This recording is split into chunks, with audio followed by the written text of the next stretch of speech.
अस्सलामुअलैकुम। Kitchen with पाक फौज में खुश आमदीद। तो जनाब महफिल जो होनी है उसका इंतज़ाम जो है वो माशाल्लाह चल रहा है। देखिए हमारी पक रही हैं, आपको विज़िट करवाते हैं नीचे जाके।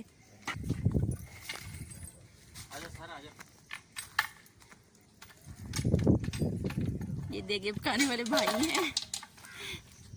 सलाम बोल दें भाई। इधर देख लो। एक मिनट जी, एक मिनट। भाप निकलने देना। ये जर्दा बनाया है भाई ने, जो शायद भाप बहुत है, धूप भी है, इस पर नज़र भी नहीं आएगा आप लोगों को। अभी कलर डाल लें। हाँ जी। और ये हमारी पक रही है बीफ की डेग। ये अभी पक रहा है, जब फाइनल होगा फिर आपको दिखाएंगे।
काका दो अंदर जाके जानते